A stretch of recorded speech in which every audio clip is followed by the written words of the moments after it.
titik.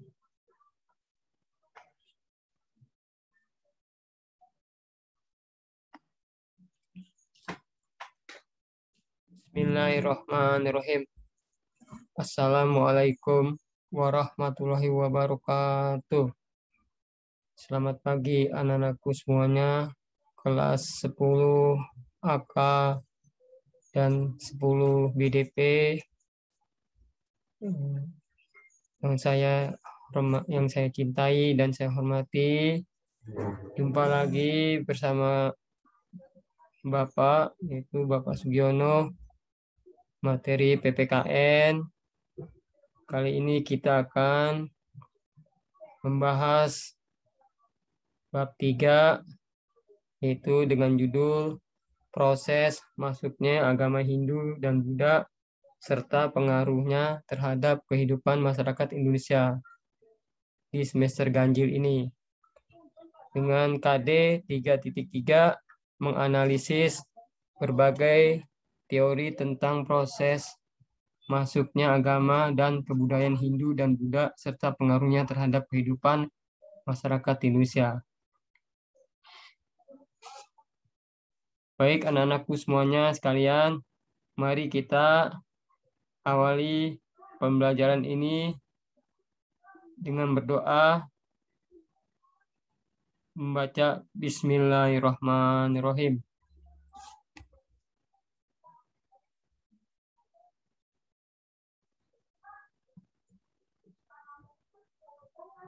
Tolong dilihat anak-anak semuanya, ini dilihat dari PPT-nya. Di sini ada proses masuknya agama Hindu dan Buddha di Indonesia.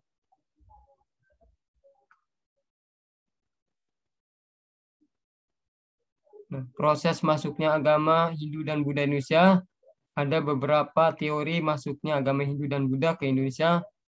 Para ahli sejarah mengungkapkan siapa yang menyebarkan agama Hindu dan Buddha ke Indonesia. Antara sejarawan satu dan yang lainnya berbeda pendapat mengenai siapa yang membawa agama Hindu dan Buddha. Jadi beberapa teori, mari kita ikuti. Di sini ada 5 teori menurut para ahli tentang masuknya agama Hindu dan Buddha ke Indonesia. Pertama, dari teori Brahmana. Teori ini dikemukakan oleh Van Lier. Ia mengemukakan bahwa para kaum Brahmana diundang datang ke Nusantara karena ketertarikan raja-raja yang berkuasa dengan ajaran agama Hindu dan Buddha. Sehingga raja-raja tersebut mendatangkan para kaum Brahmana untuk mengajarkan agama tersebut untuk raja dan rakyatnya. Nah, ini hasil foto seorang ahli sejarah yang bernama Van Lier. Nah, ini di sini dia meneliti bagaimana tentang teori Brahmana ya oleh Van Lier ini. Nah, dahulu banyak raja-raja yang datang ke Indonesia sambil berdagang ya dan sambil menyebarkan agama Hindu ke wilayah Indonesia. Nah, ini penyebaran ini melalui raja-raja sehingga dan sampai ke masyarakat umumnya.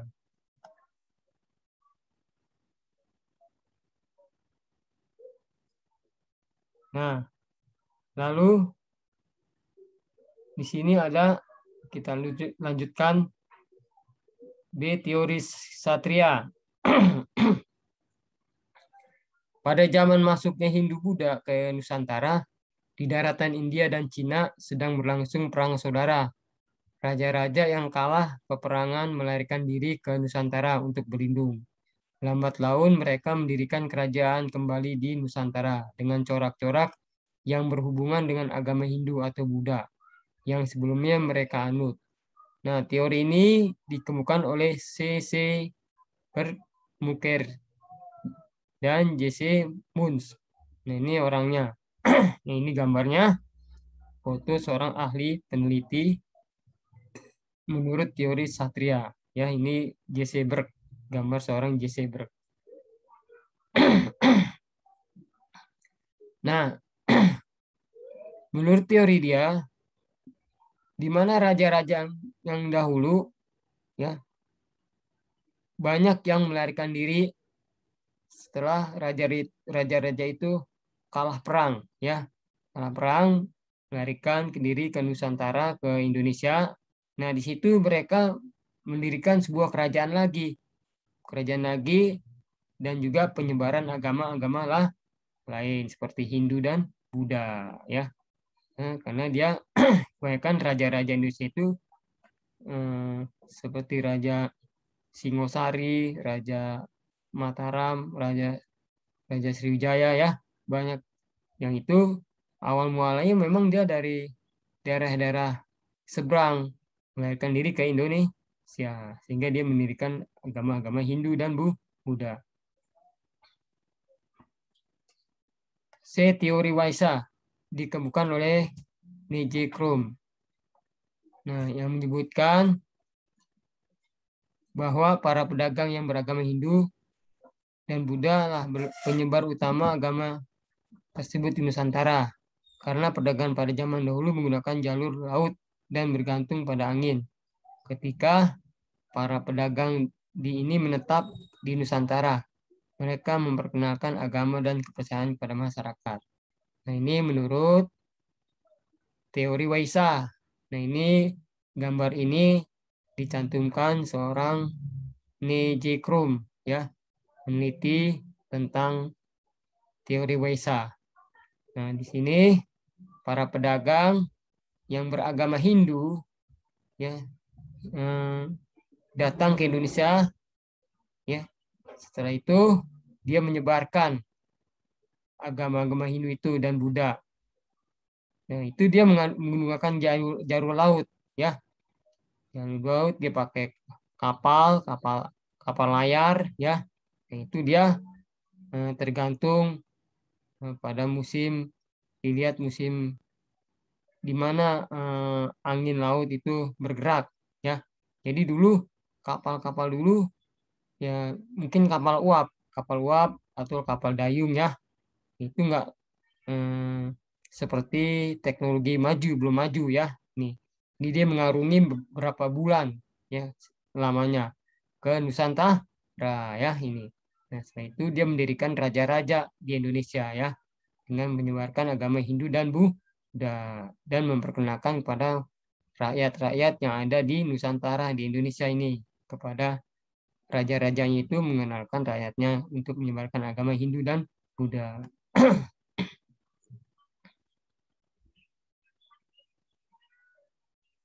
Nah, di sini D. Teori Sudra, para budak dari India dan Cina datang ke Nusantara karena dibawa oleh pemiliknya atau karena mencari kehidupan yang lebih baik. Pada saat mereka menetap di Nusantara, mereka berasimilasi dan berakulturasi dengan penduduk sekitar. Hal tersebut membawa perubahan pada penduduk yang pada awalnya memeluk animisme dan dinamisme, berganti memeluk agama Hindu atau Buddha. Teori ini dikemukakan oleh Van Weber. Nah, ini Van Weber ini gambarnya yang saya ambil seorang tokoh yang mengatakan teori Sudra ya. Kebudayaan Hindu dan Buddha tidak hanya mempengaruhi cara beribadah masyarakat Nusantara pada zaman itu, tetapi juga memberikan kepada beberapa peninggalan lainnya, misalnya kerajaan yang pernah berkuasa, tempat keagamaan, prasasti, cara hidup, dan masih banyak lagi. Berikut ini adalah nah ini jadi di sini menurut teori Sudra ya yang diambil dari Van Faber di mana kebudayaan Hindu itu berkembang di Nusantara. Ya, di situ ada banyak peninggalan-peninggalan ya semacam candi-candi ya, prasasti ya, terus tempat keagamaan. Ya, itu kan candi-candi itu kan semacam pura, candi ya itu tempat keagamaan untuk beribadah ya itu sudah ada buktinya ya dulu. Jadi masyarakat dulu sebelum adanya agama Buddha dan Hindu di Indonesia itu dia masih percayaan pada animisme ya. menyembah pohon, menyembah batu, ya, menyembah segala macam, ya, ini kepercayaan dia. Nah, jadi setelah agama Hindu, jadi berakulturasi, bercampuran, ya, jadi, nah, agama Hindu dan Buddha itu bercampuran dari awalnya dari animisme dan dinamisme. Karena kalau kita lihat di mana agama-agama Hindu masih percaya kepada animisme dan dinamis. Nah, itulah kepercayaan sejak zaman dulu yang dibawa oleh para pendatang ke Nusantara.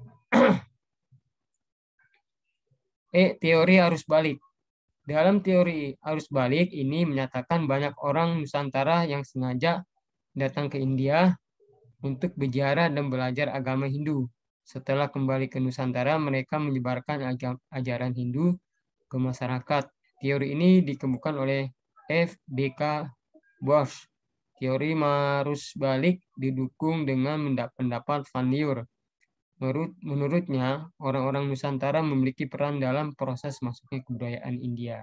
Mereka penasaran dengan kebudayaan tersebut. Di sana, mereka menetap selama beberapa waktu dan kemudian kembali pulang ke Nusantara.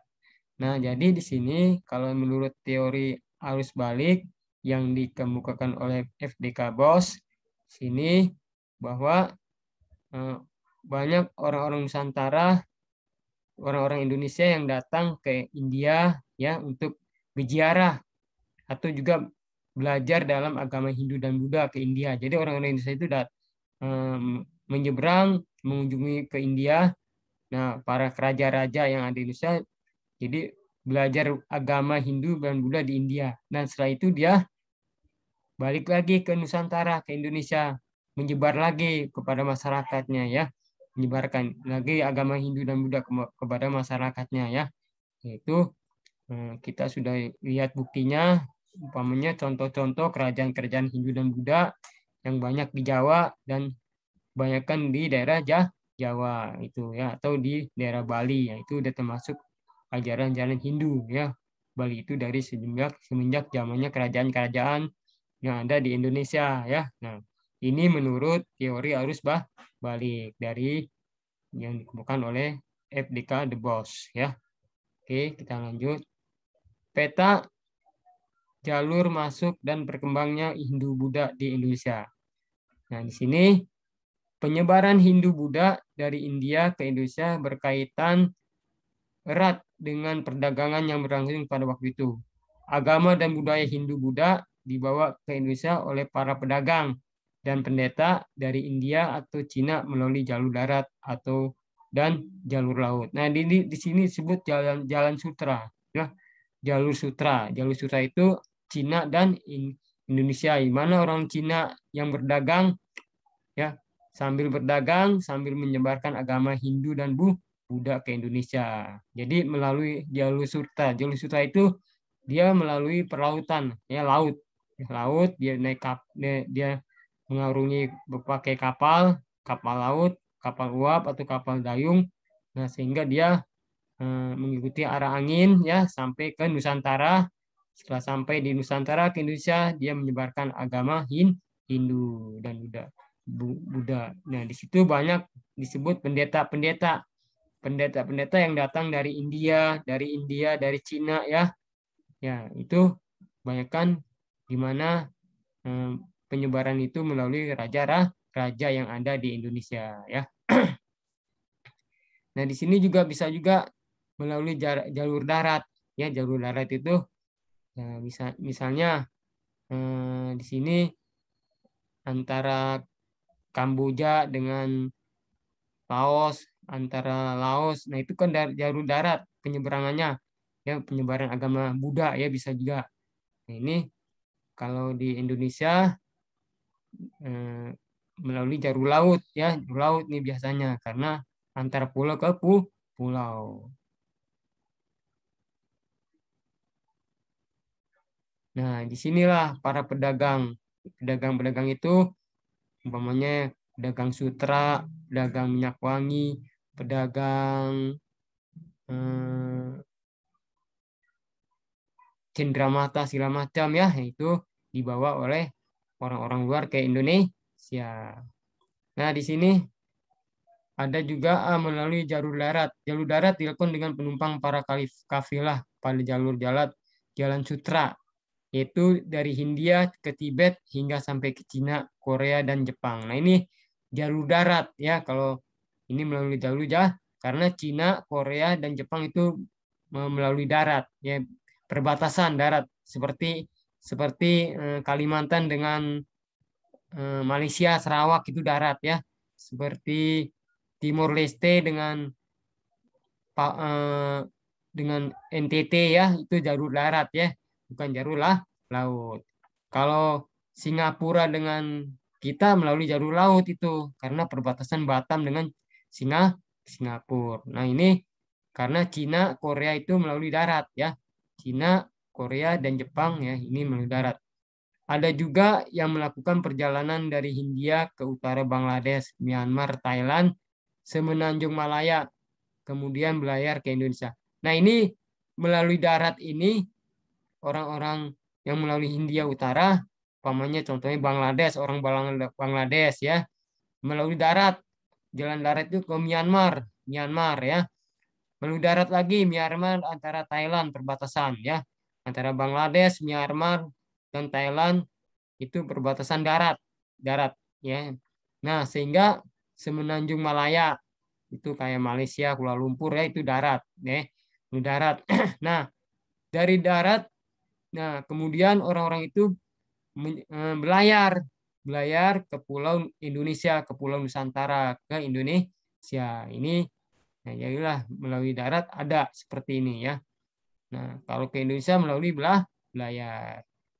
Melalui jalur laut, para penyebar agama dan budaya Hindu-Buddha datang ke Indonesia melewati jalur mengikuti rombongan para pedagang yang berlayar dari Asia Selatan ke Asia Timur.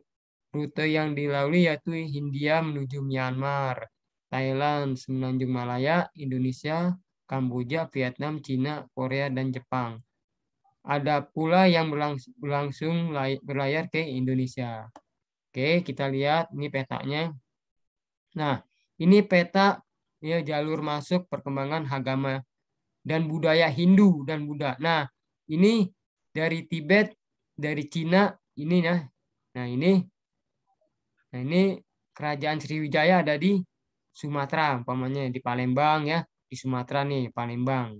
Ya, umpamanya Sriwijaya melalui bisa juga melalui Tibet yang menyeberang ini laut ya, bukan darat.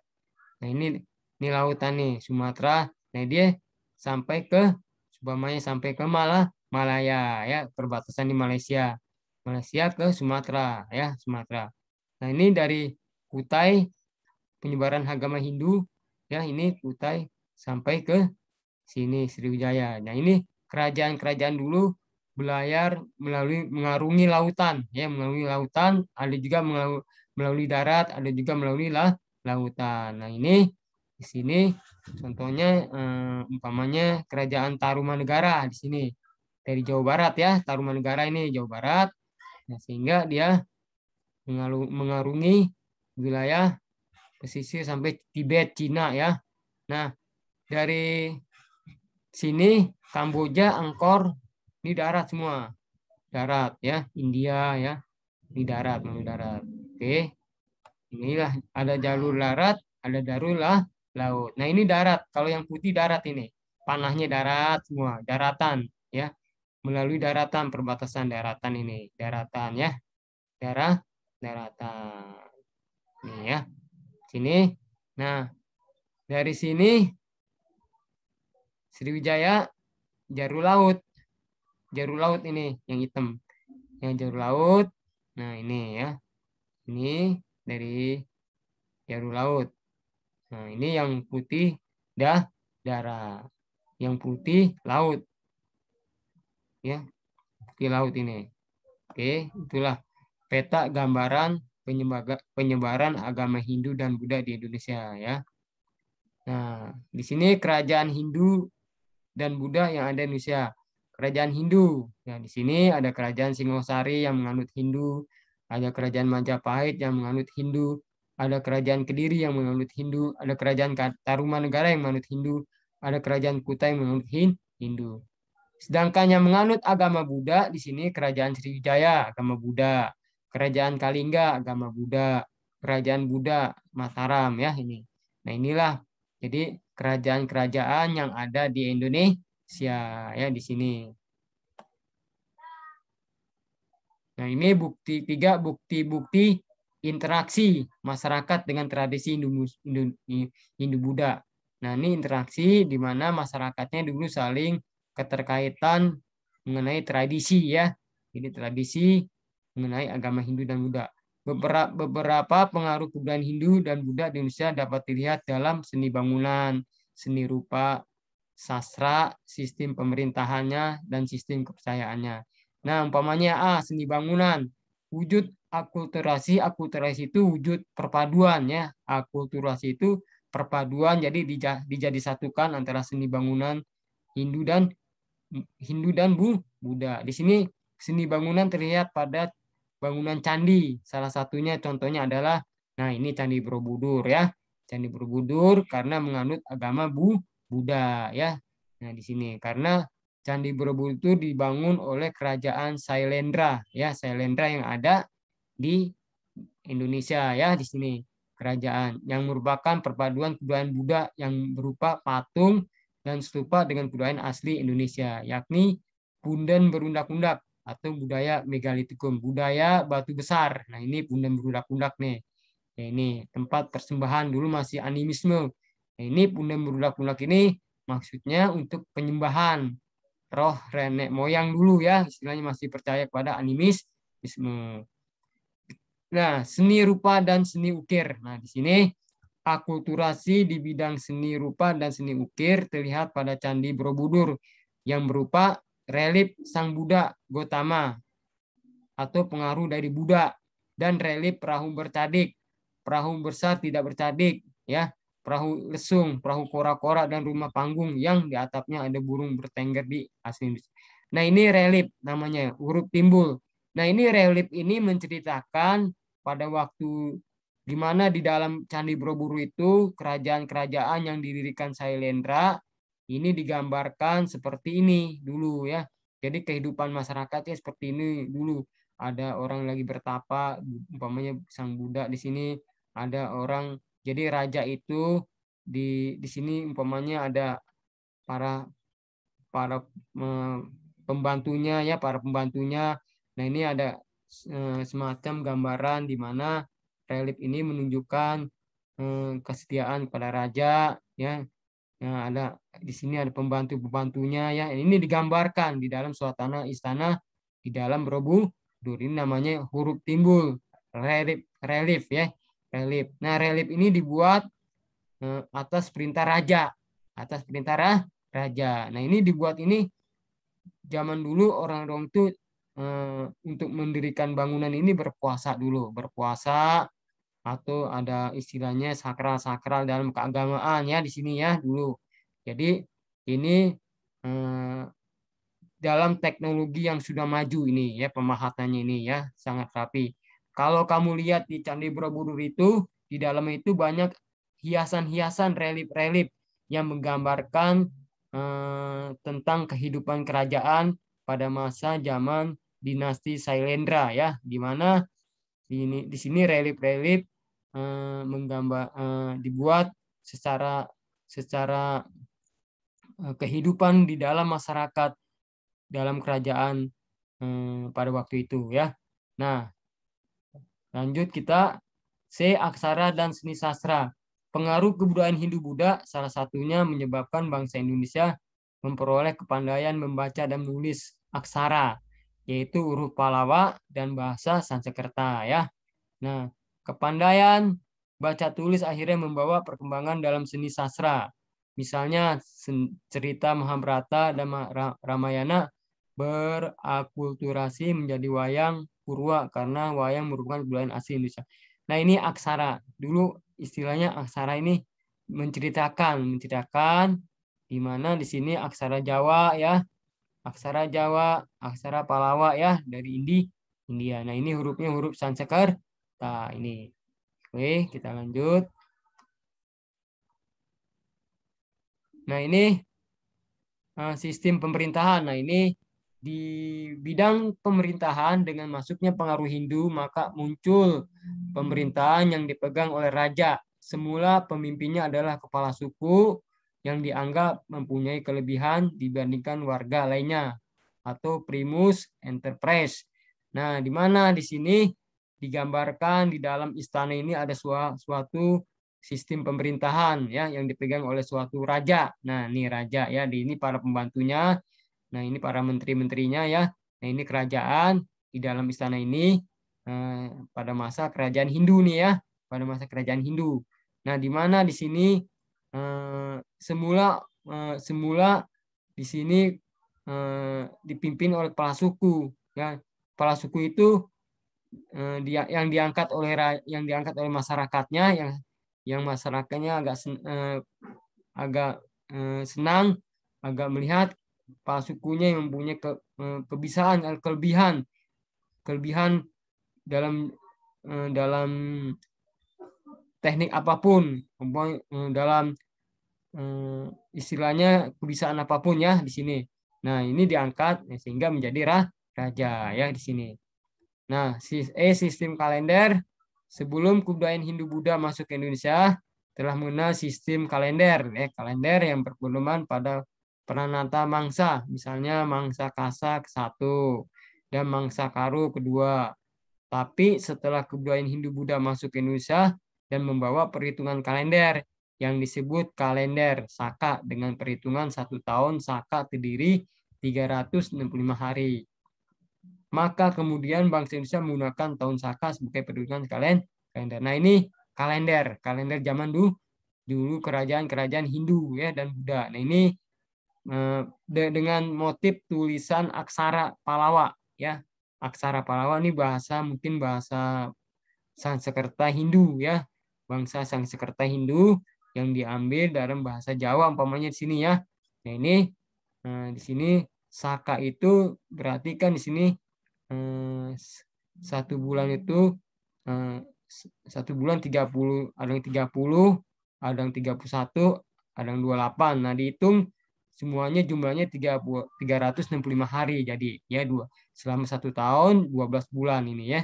Perhitungan 1 tahun terdiri dari 365 hari. Nah, ini perhitungan kalender zaman kerajaan Hindu Buddha ini ya, dilihat ini. Ini kalender yang dibuat pada masa kerajaan Hindu Buddha. Nah, sistem kepercayaan. Nenek moyang bangsa Indonesia mempunyai kepercayaan menyembah roh nenek moyang atau animisme. Juga dinamisme dan totanisme. Namun setelah pengaruh interaksi budaya Hindu Buddha masuk, terjadilah akulturasi sistem kepercayaan sehingga masyarakat Indonesia mulai ada yang menganut agama Hindu dan Buddha. Nah, ini kepercayaan animisme. Dilihat gambarnya ini ya, ada sesajen ya di sini umpamanya masih dipakai masyarakat sekarang nih. Ini ada juga yang masyarakat yang percaya pada animisme ya, dinamisme. Yang ini banyak contoh-contohnya yang ada di daerah-daerah ya. Nah, sehingga kalau menurut pandangan Islam itu tidak diperbolehkan ya. Itu. Nah, ini kepercayaan yang masih menyangkut pada kebudayaan masyarakat pedalaman ini ya. Ini ya. Jadi ini masih pengaruh agama Hindu kalau begini nih ya, masih pengaruh agama Hindu. Karena agama Hindu itu dulu awalnya dari animisme dan dinamisme. Nah, ini contoh ya, di sini banyak ya kebudayaan daerah, umpamanya penyembahan, ada perayaan tentang sesajen, tentang penyembahan. Nah, ini. Oke. Nah, ini karena kita sudah mempelajari minggu kemarin ya, di mana kita mempelajari kepercayaan animisme dan dinamisme ya, dan totemisme minggu kemarin itu. Oke, lanjut di filsafat. Akulturasi filsafat di sini filsafat Hindu menimbulkan filsafat Hindu Jawa, misalnya tempat yang makin tinggi makin suci, sebab merupakan tempat bersemayam para dewa. Itulah sebabnya raja-raja Jawa atau Surakarta dan Jogja setelah meninggal dimakamkan di tempat-tempat yang tinggi seperti Giri Bangun, Giri Layu, Surakarta, dan Imogiri. Nah, ini kepercayaan masih menganut Hindu biasanya. Jadi dulu diakulturasikan, dipadukan, di mana dulu masyarakat Indonesia yang masih beragama Hindu. Nah, orang sampai sekarang masih menganggap para raja-raja, umpamanya yang memeluk agama Islam masih percaya bahwa yang dimeninggalkan, yang setelah meninggal dimakamkan di tempat yang lebih tinggi atau seperti Giri Bangun. Nah, ini contohnya ada presiden kita itu ya, karena masih percaya pada kepercayaan animisme dulu ya, seperti presiden kita dulu, seperti dulu ada presiden yang zaman Orde Baru itu di mana Pak Soeharto itu dimakamkan di Giri Bangun ya, di daerah Yogyakarta atau Surakarta ya, dan Imogiri. Dan ini masih percaya kepada kepercayaan animisme ya. Masyarakat Jawa itu banyak kan masih percaya pada animisme dan dinamis.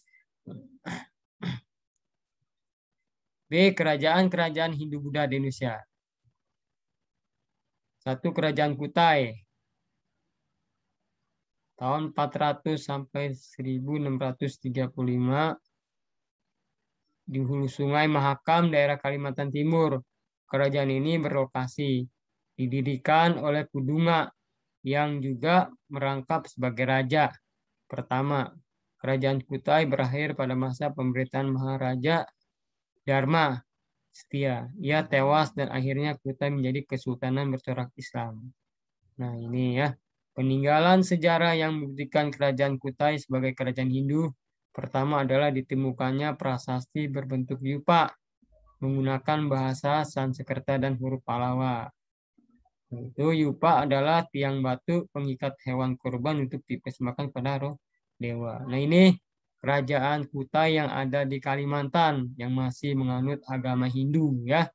Di mana kerajaan tertua ini, kerajaan tertua atau kerajaan Hindu yang ada di Kalimantan Timur. Nah ini adalah setelah bergejolak ya ia tewas, maka akhirnya Kutai menjadi kesultanan bercorak Islam, direbut oleh Islam ya. Nah, ini dibuktikan ada peninggalan di sana tuh. Nah, kalau mau dilihat ada disimpan di Museum Gajah, itu ada yupa yang berbentuk huruf Pallawa batu. Itu yupa tuh batu tiang itu dalam tulisan Sanskerta, di situ dituliskan untuk ada penyembahan kepada hewan kurban ya, untuk dewanya umpamanya ya, karena masih percaya pada animisme. Kerajaan Tarumanegara 358 sampai 699 Masehi. Dalam catatan sejarah, kerajaan Tarumanegara merupakan salah satu kerajaan tertua di Indonesia dan tersebar di Nusantara pada masa jayanya. Ini catatan dan prasasti sejarah peninggalan negara di kebun kopi dan di Ciartiun menyebut kerajaan Tarumanegara berdiri pada abad keempat atau kelima Masehi ya. Kerajaan yang didirikan oleh Raja Rajaguru Jaya Singgawawarman memiliki daerah kekuasaan mulai dari Banten, Jakarta hingga Cirebon. Nah ini berkuasa dia. Jadi dulu kerajaan-kerajaan yang masih menganut agama Hindu, Tarumanegara itu agama Hindu ya. Nah ini dia menguasai sampai ke Banten ya, Jakarta hingga Cirebon. Nah ini ada yang menunjukkan peninggalannya, contohnya itu di daerah masih beranimisme, masih kepercayaan pada animisme di daerah Banten itu, contohnya seperti orang-orang Baduy yang ada di Lebak.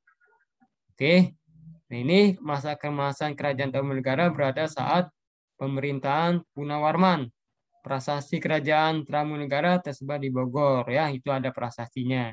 Jadi ada batu bertulis diukir, itu namanya prasasti dengan tulisan bahasa Sanskerta. Itu menunjukkan bahwa di situ ada kerajaan Tarumanegara ya. Oke. Nah, ini kedua kerajaan Tarumanegara.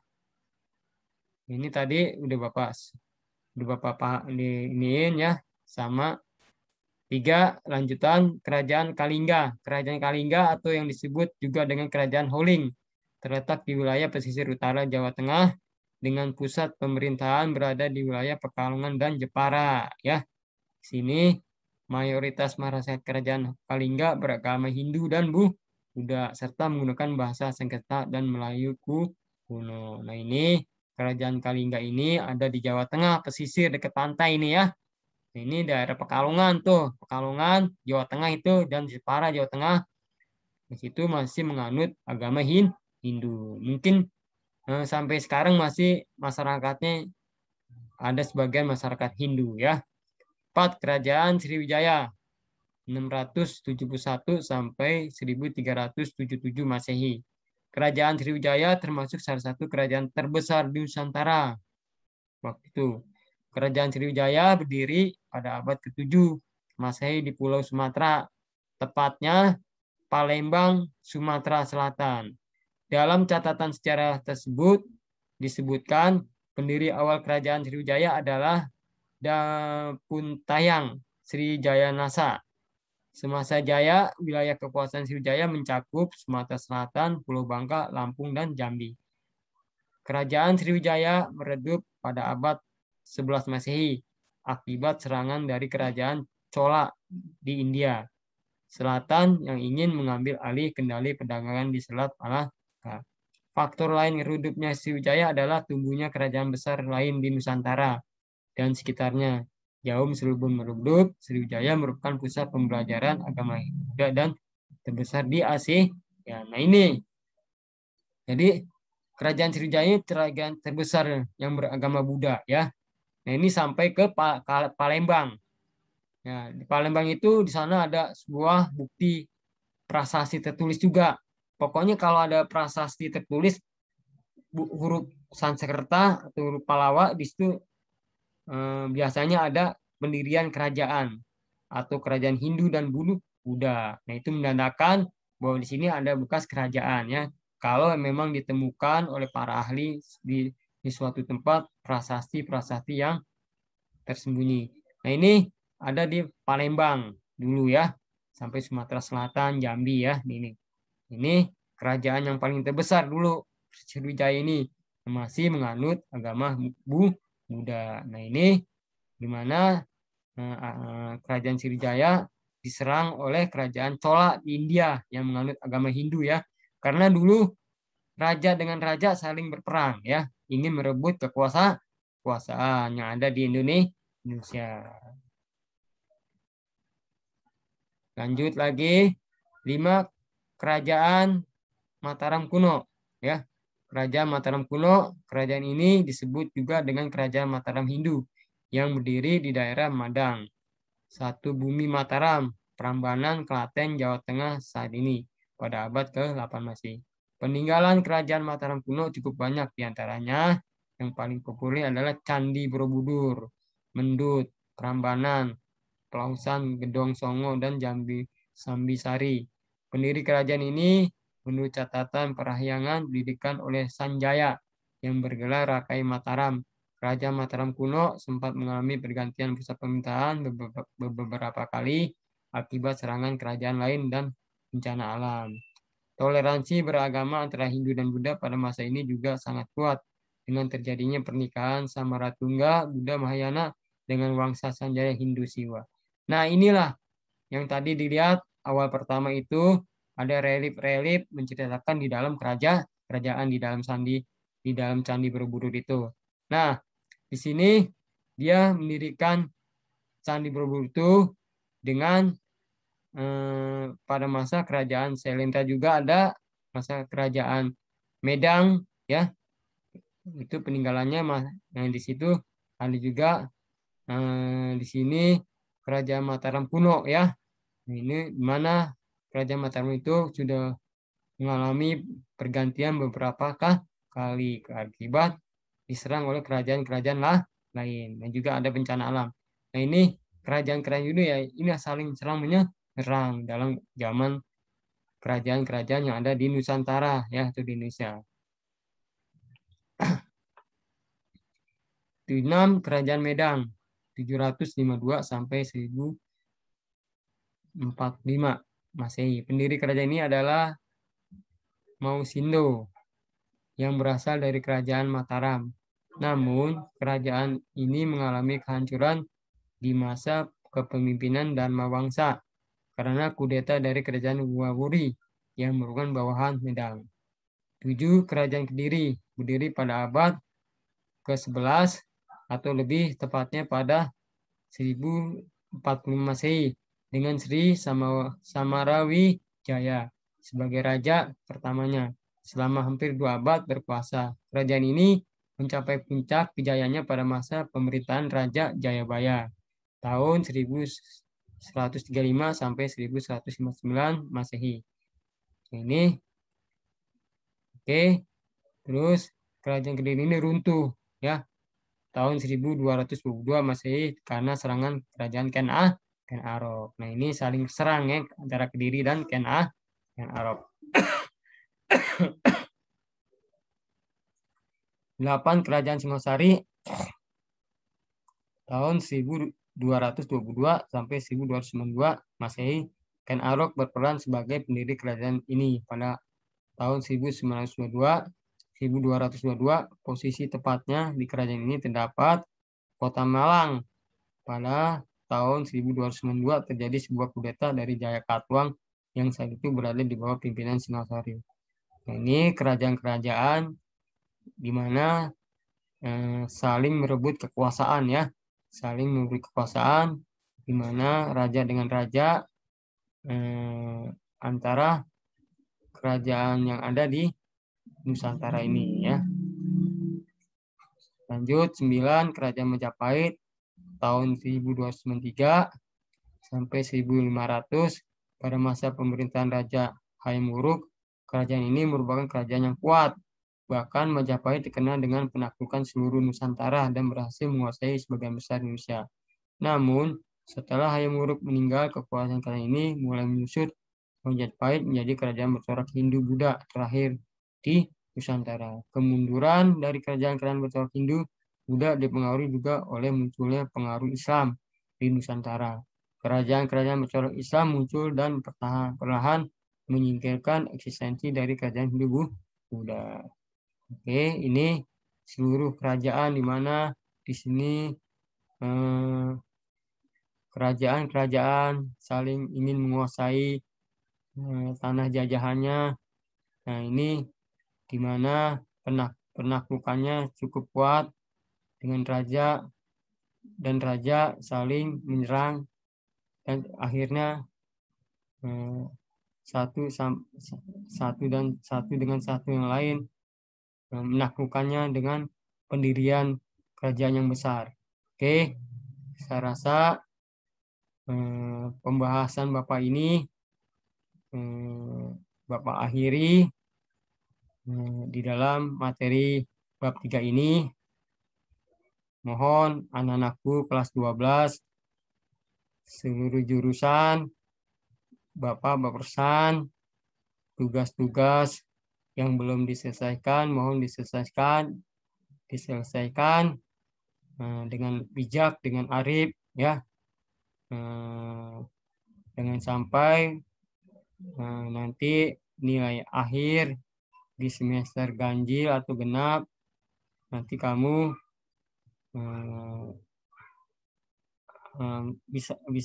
bisa kosong walaupun tugasnya belum diselesaikan. Oke. Nah, ini Bapak buat soal lagi, tugas 10 soal ya di bab 3 ini. Bapak akan memberikan tugas. Mohon anak-anak kesadarannya untuk segera dibuat. Bapak tunggu hasilnya. Oke, saya rasa anak-anakku sekalian, sebelum Bapak mengakhiri ini, Bapak berpesan kepada kamu jaga kesehatan walaupun pandemi ini belum berakhir. saya mohon pada anak-anakku semua kelas 12 jaga ikuti protokol kesehatan ya. Memakai masker, mencuci tangan, menjaga jarak, dan menjauhi kerumunan. Ya, semoga mudah-mudahan pandemi ini cepat berakhir supaya kita bisa belajar tatap muka. Dan walaupun anakku semuanya masih tetap belajar jarak jauh, berilah semangat dan efektif ya dengan belajar tekun dan disiplin. Oke, cukup sekian dari Bapak. Sebelum mengakhiri penutup ini, mari kita membaca Alhamdulillahirabbil alamin. Wabillahi taufik wal hidayah. Wassalamualaikum warahmatullahi wabarakatuh.